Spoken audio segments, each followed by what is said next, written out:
This is a website. This is a video about Levi Yitzchak Berdechiv, who I say I'm chassid of him. I wear his name on my hat. I think you can see it, I hope.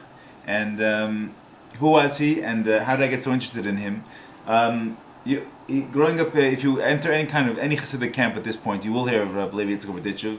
He made a wedding at one point with the Alter Rebbe. He was, I think, friends with the Breslover and also the Shpola Zaydi. I mean, he was probably the only Hasidic master I found in my research that passed away without a single opponent to anything he said or to his way of life. This to me is extremely powerful and shows that the man had an incredible character, an amazing integrity, and an ability to keep peaceful and positive relations with everyone he met in a time of extreme turmoil within the normative Jewish world.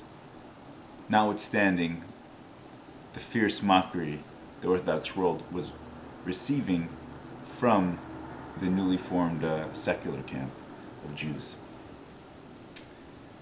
But he somehow stayed in the good graces of both sides and had an amazing relationship with non-Jews as well. A few famous stories. There's anyway a guy on the internet who made a website about him, about Berdechiv in general, and Levi Yitzchak just has one of these. He has one section of this website. This man, I think his family's from Berdechiv. He's a friend of mine on Facebook, very sweet man from South America. And there's so many stories. I don't know how he collected all these stories, but it's amazing. And there's a biography, and there's biographical notes, genealogical table. I mean, it talks about the Baal Shem Tov, and I've never seen so many stories about the Berdechiv than on this site. Anyway, his main modicum of service to God was to defend the Jewish people no matter what he saw. The most famous story being when he saw Michal Shabbos, someone desecrating the Holy Sabbath, and he said to him, excuse me, Rabbi, a Jew, do you know that today is Shabbos?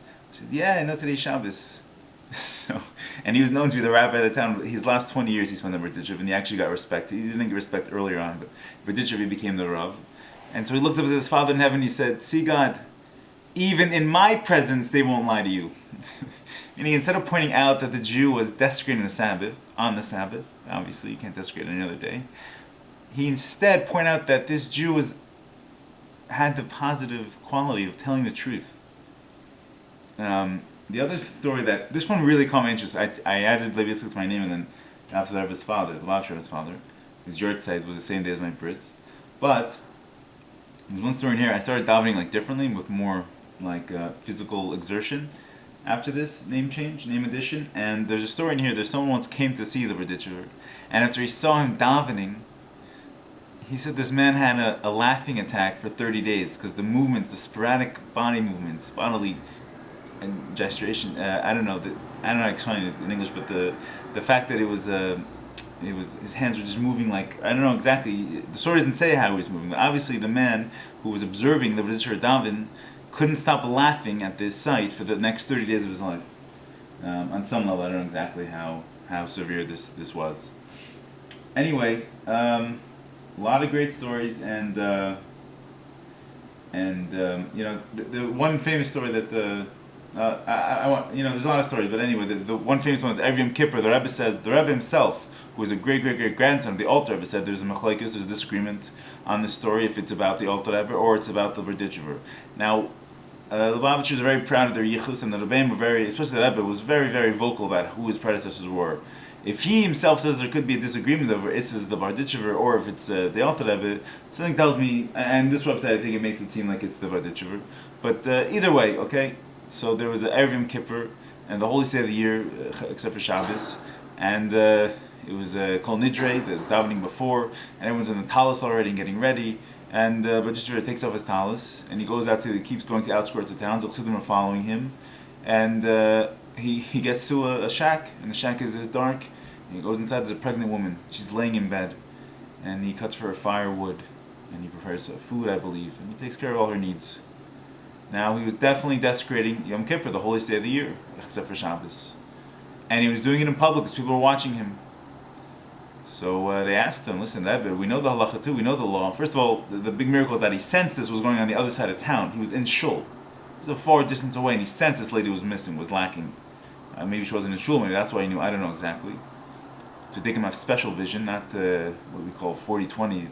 It's spiritual vision. You can see things as they exist in the world of truth, and if you can track it and trace it, sometimes you can even see how it's going to manifest physically. This is esoteric wisdom reserved for the truly righteous, sainted scholars of our people. Many people, I guess. Anyway,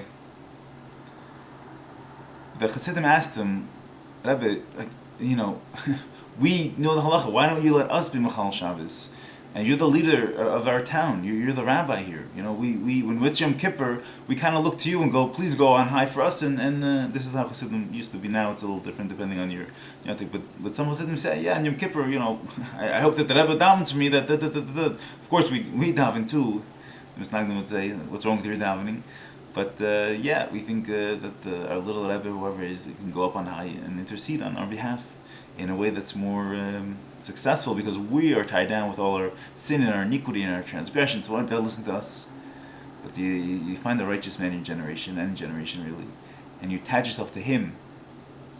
And then when he prays and he has you in mind, God's more likely to say yes.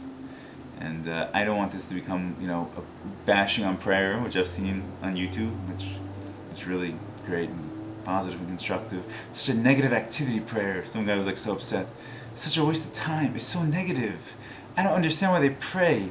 It's like, if I just tell you the answer is no, you still think it was a valid prayer. And the guy's just going off on how negative it is to pray. And what is prayer if you're just not, it's just like introspection. It's self-reflection. You're thinking about yourself, what you need, what you want, where you want to go, what's wrong, what's right, what you could be doing better, what, is going good, what, you need to spend more time on, and asking for your needs.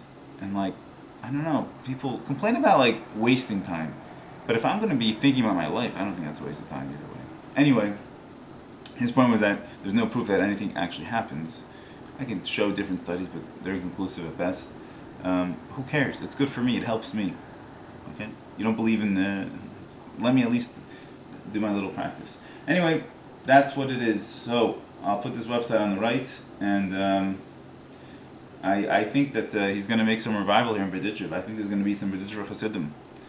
This was a very holy man. His yahrzeit, if you want to observe it next Tishrei, it's the 25th day of Tishrei. And it was actually exactly a week after Breslover, on the same year, 7 days in between. They're both on Tuesday. And that's it. Okay. So they end that story. I'm sorry. Basically, the Berdechiv says, I know the halacha better than you, and the one who knows the halacha is the one who has to execute the action of being Machal Yom Tov, being Machal Yom Kippur. So that's in the story. Okay. God bless.